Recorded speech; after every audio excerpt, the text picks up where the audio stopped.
can do absolutely nothing about. And I want to say to you today that walking in that valley oftentimes is a very frustrating situation. And sometimes we walk in it a long time, and then all of a sudden something happens. And I want to say to you today, before I preach this message, that I know what it means to be frustrated. I know what it means to feel helpless and not knowing which way to turn next. And then I can tell you today that something can happen in your heart that quietens your spirit, gives you a peace that passes all human understanding, gives you a joy that is absolutely unspeakable, and you wonder how God can make your heart so peaceful when your circumstances have not changed. That is the grace of God. And I want to tell you something else. In the midst of those times of frustration and anxiety we go through, one of God's primary goals is to unveil just how loving and sweet and kind and gentle and faithful and reliable and dependable He is. And I can say to you today that somewhere back yonder months ago, all that frustration left me. And there came a peace and a joy and a contentment that I cannot explain to you, nor can I tell you how to get it. You know why I can't tell you how to get it? Because it's something that God gives. I can tell you, if you'll do a couple of things, that you'll set yourself up for God to give you the greatest sense of contentment in the greatest turmoil of frustration. Now, the title of this message today is part of our series, The Source of Our Strength When Feeling Frustrated. And I want you to turn, if you will, to Isaiah chapter 14. Look, if you will, at this one verse. He says in verse 27, "For the Lord of hosts has planned, who can frustrate it?" That is, who can frustrate His plans? "And as for His stretched out hand, who can turn it back?" So I want you to think about this for a moment. Who can move sovereignty? He is a sovereign God who's in absolute control of all things. Who can move Him, shove Him, push Him? Who can pull Him and knock Him around? If you are one of those believers who thinks and feels that you're a victim of the circumstances of other people or your circumstances, then you're going to live in frustration all your life, not knowing how to respond and what to do. But once you come to grips with who God really and truly is and begin to relate to Him on the basis of who He is, not maybe some erroneous thinking about Him, you'll be amazed at what happens to your life. Now, when I think about frustration, I used to think about it the way most people do till I began to realize there's a different way to think about frustration. And let me explain what it is, first of all. Frustration is that feeling that I'm being hindered. There's a barrier between me and what I want to accomplish or achieve, where I want to get, where I want to go to. Something I want to accomplish over here. It may be in a relationship with someone. It may be something in your business. It may be something mechanical. In fact, you can feel frustrated about machinery, about persons, about your pet dog who won't come when you keep on calling him. Or you can feel frustrated about lots of things. But frustration says something is holding me back. Something's clipped my wings. I can't do what I want to do. And so we want to do it. We have a goal, we have a desire, and somehow there's something there that keeps holding us back. Sometimes we know what it is, sometimes we do not. Now, the first thing I think we need to look at is this, that frustration isn't an external thing. In other words, that person or that thing or this situation, circumstance can't frustrate me unless I allow it. So frustration has its root on the inside of me, not on the outside. It is not something on the outside. Now, normally, we want to look for somebody to blame, some circumstance that we want to change, if out of this or if out of that. If that would change, he would change, she would change, this would change. If I had this, that, if this hadn't happened, if I felt this way, if I had good health. We can all think of a lot of things in life that we would like to change. But you see, frustration is not the result of all of that. Those things in life or persons or circumstances or situations trigger something that is already in us. So it's probably one of about three things. Sometimes it is the inability of a person to accept themselves the way God made them. For example, here's a person who says, well, you know, no matter what I'll do in life, I won't ever look any better. People are dissatisfied the way they look. dissatisfied with their talents and their gifts in life. They look at other people and say, well, he can do that and she can do this and they can have that and she can have this and those families can have these things and we can't. This is just my lot in life. I don't like it. And so they live in a state of frustration that somehow in life, God's dealt them a bad deal, and either he forgot something or he missed out. He doesn't love them as much. And so they just live with this. Friend, God never intended you to live with that kind of frustration. He doesn't make any mistakes. He doesn't do everything the way you and I would do it. He doesn't do everything the way what we want him to do. But there is a level of frustration because I don't like my circumstance and I don't like the way I am. Well, there's a second reason I think there's a root cause of it, and that is the reluctance to deal with things in the past. And I think in many people's lives, one of the primary root causes of their level of frustration, whether it's low, medium, or high level of frustration, is they won't deal with things in the past. It may be something back young in their childhood. It may be some mistake that they made, some sin that they committed, some real error in judgment that brought about a lot of heartache and suffering and pain. And so what happens is they just haven't faced up with it.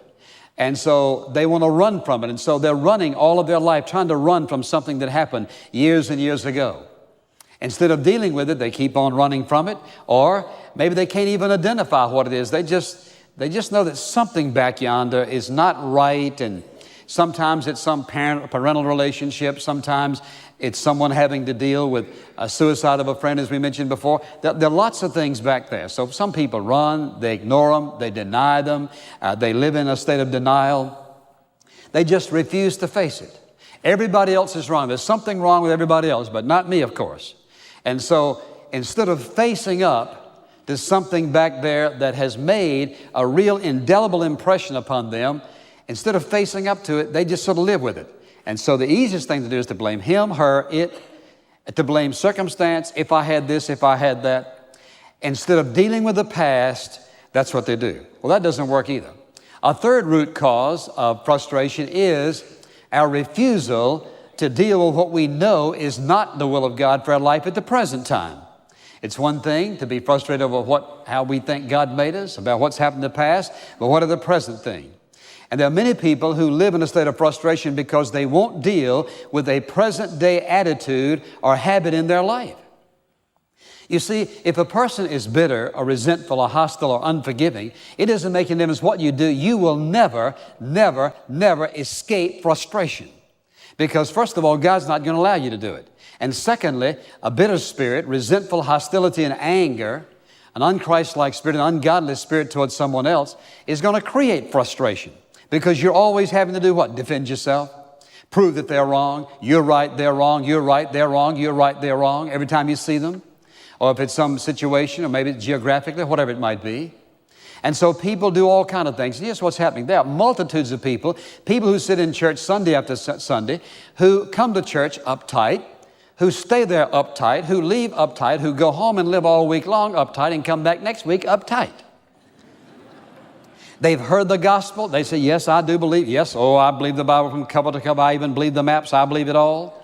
I believe every part of it. And yet, what are they doing? They're living just like this. They're frustrated with life. Well, what would you change? Well, I'd change several things. Well, like what? Well, I'd change where I live, what I drive, what I wear. I'd change my geographical location. I'd change my kids. If my kids had just changed, I'd change my finances. I'd change a lot of things. I'd change. Then what? Well, then I'd be happy. Oh, is that right? Yeah. You know what happens? That doesn't make you happy. Because happiness is not the result of circumstances. Happiness is the result of the condition of the heart. There are people who have nothing who are far happier than people who have everything. There are people who are known by almost no one who are happier than people who are known by everyone. You can name any and every circumstance in life. None of those things have to do with happiness and peace and joy. And so what happens? After a while, they get frustrated. They continue to be frustrated. They think, well, there must be something wrong with me. So one form of frustration that is the result of our own doings is very exhausting, penalizing, and very oftentimes costly in many ways of our life. But then I'm grateful that I don't have to stop there to say that there's another form of frustration that is exciting. You say, well, how in the world can anything that treats you like that be exciting? Well, just listen, because there is a form of it that is exciting. I want you to look back at this 27th verse for a moment. I just want us to read it again, and I want us to read it several times, but look at this. He says, for the Lord of hosts has planned, and who can frustrate it? And as for his stretched out hand, who can turn it back? Now, what he's referring to in this passage is the Assyrians were going to attack Israel, and they, later on in this book, surrounded the city of Jerusalem. And I mean, they absolutely didn't have a ghost of a chance of survival. Next morning, Israelites woke up. What happened?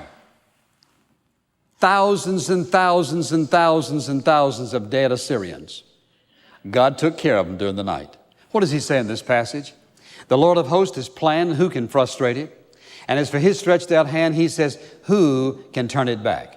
Now, there are periods of frustration in our life that have nothing to do with sin or mistakes necessarily.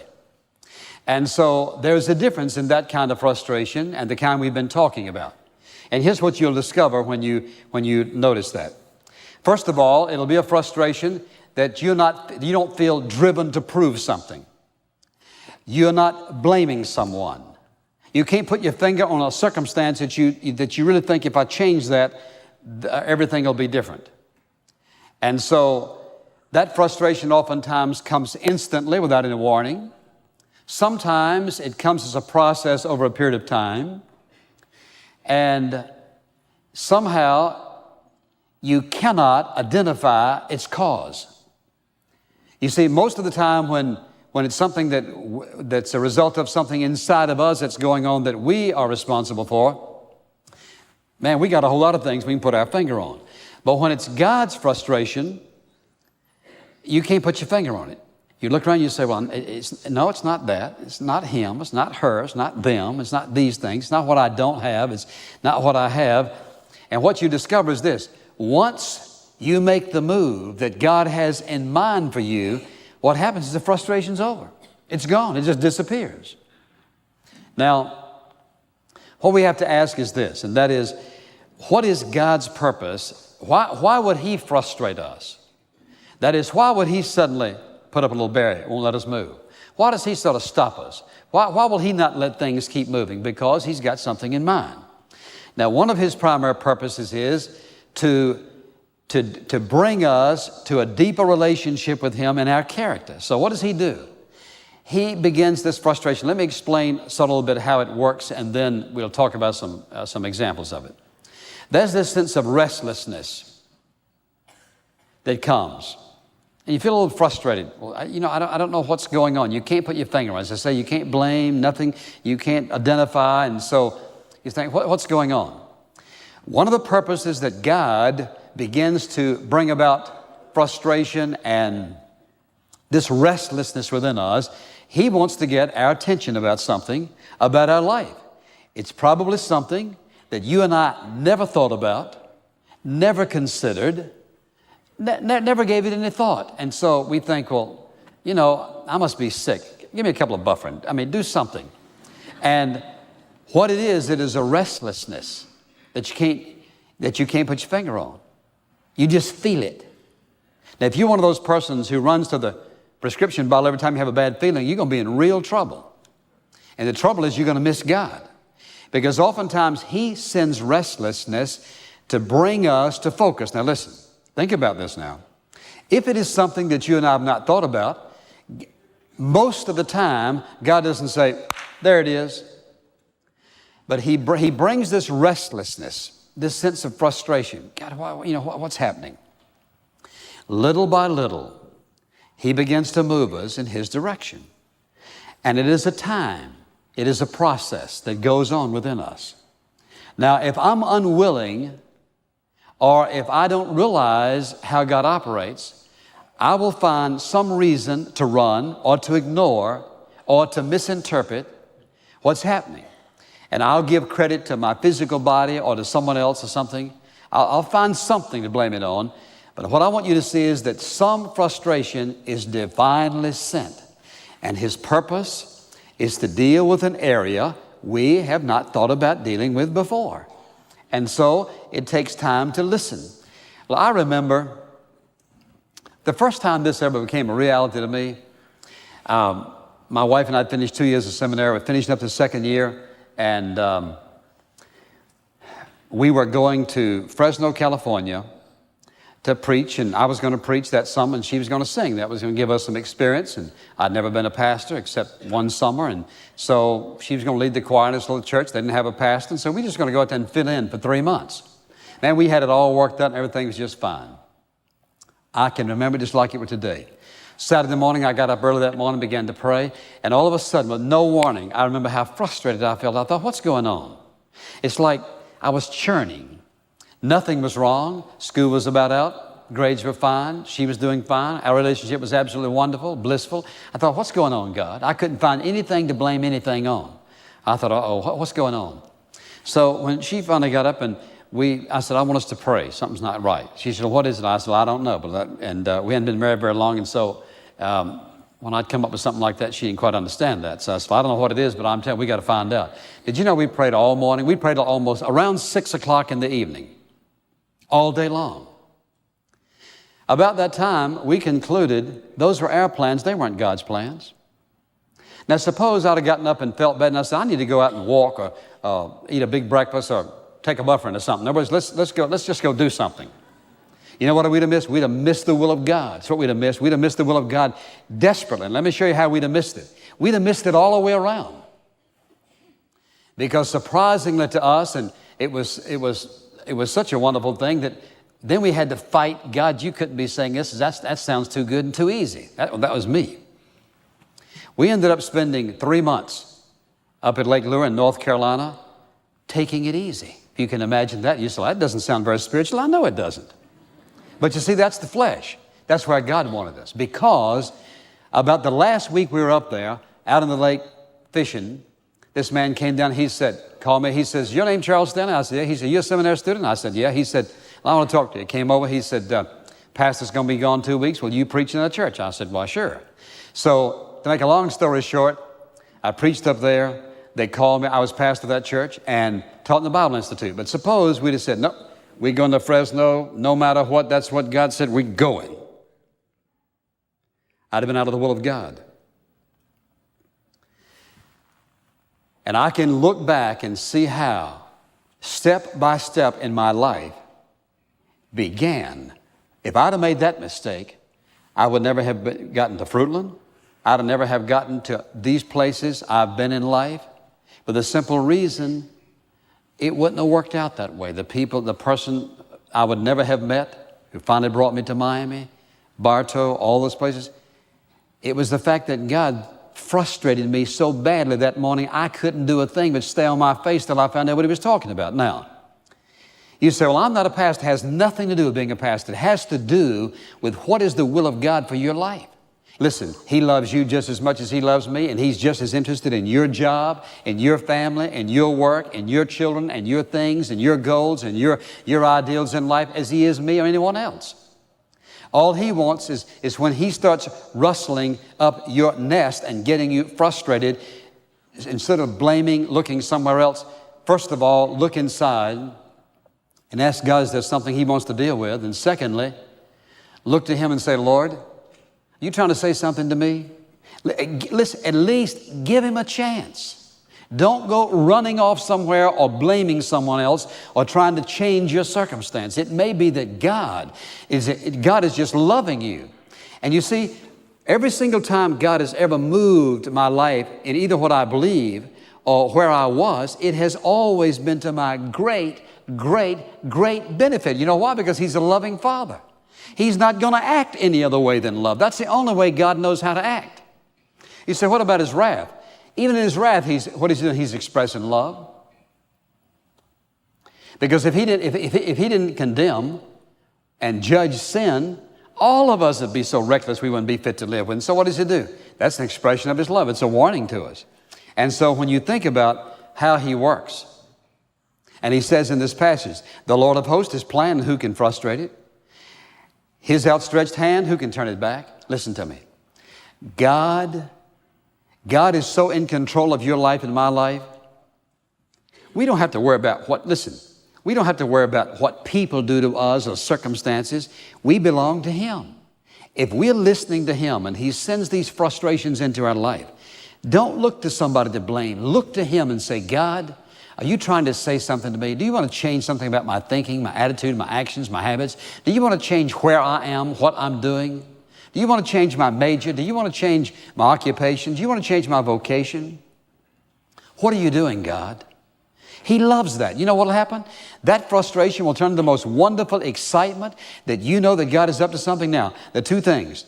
Sometimes it's a process, and the process sometimes is sort of prolonged. You think, God, what are you waiting for? Come on, just let me have it. Tell me what it is. No, he's got His own timetable. And then sometimes you know you're getting close. You know you're getting close. But you know what? You can't make Him, and this is hard for me to accept sometimes. You can't make Him tell you 1 second quicker than He intends to. Now listen to me carefully. More times than not, what He's trying to do is going to hit you when you're not even thinking about anything like it. All of a sudden, there it is. You think, well, where did that come from? It came from that long process of listening, waiting, sifting, sanding, working, frustration, anxiety, having pity parties, and all the other things that we do in the process of having God speak to us. Now you say, okay, I got you. What do I have to do to make all this a reality? And I want you to listen very, very carefully, because this is the end. No matter what's happening, I need to acknowledge this. Father, I may not be worth 2 cents in my own thinking. I may be so messed up and so much sin in my life, and I've been so fouled up, God, I may feel that way. Lord, I know you love me anyway. I have to, listen, if you don't begin with acknowledging God's love, it's not going to work. Now listen to me. God, I know you love me. I don't feel very lovable. I don't think I love you very much, not according to my actions and habits. And God, but I know you love me. Secondly,